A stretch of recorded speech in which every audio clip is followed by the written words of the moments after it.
Էլեկտրական ցանցերը զավթեցին Սամվել Կարապետյանից, որ ինչ անեն։ Վճարելու են Թուրքիային, դա իր նպատակն է, կործանի Հայաստանը։ Սյունիքն էլ է տալու, տավուշն էլ է տալու, սաղ տալու։ Ես չգիտեմ ինչի համար խլեցին, որ իրանց նպատակներին ծառայի երևի։ Եթե մարդը ճիշտ կառավարում է, ինքը ստեղծել այն կառավարում են, չի համար են խլում։ Ինքը եթե իր հարգերը ժամանակին մտածում է, իր ժողովրդի մասին մտածում են, չի համար են խլում մարդուց։ Կառավարությունը դրա համար է, որ չբաշարող ժողովրդին ուղղություն ցույց տա, որ աշխատեն, ոչ թե բերի մի պարկ ալուր տա ու ասի դրանով գնացեք ապրեք։ Չեմ անում ինչ պետք է անեմ։ Հեսա վաղը միսով տեսնենք ինչ պետք է անեմ։ Ես այդ ցանցերն են զավթե տեսնենք ինչ են անելու, ծրիցան են անելու, ոնց են կարող։ Ցանցերը զարթեցին, մյուսները երբ երեք ասում է արևի բանի մասին, էլեկտրոէներգիայի մասին։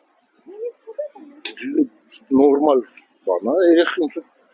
մանկապարտեզի ինչ-որ դաժե դպրոցական չի, ինչ-որ անհասկանալի ինչ-որ խոսակցություն է։ Ում հետ է խոսում, ինչ անելու։ Չգիտեմ, չեմ կարող ասեմ, բայց եթե ինքը ընտրվի միգուցե հետ վերցնեն։ Շատ մեծ սխալ են թույլ տվել։ Շատ մեծ սխալ են թույլ տվել։ Մի նպատակ ունի, որպեսզի հեծը հանձնի Ադրբեջանին։ Հասկացա՞ր։ Միասնական էլեկտրական ցանցի մասին է խոսքը։ Հեծը հանձնի Ադրբեջանին, ատոմը հանձնի, ատոմակայանը հանձնի Թուրքիային, հիմա Էլենը արդեն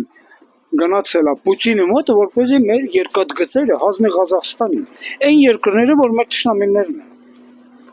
Իսկապես մեր թշնամիներն են։ Եվ նրա այս բոլոր քայլերը տանում է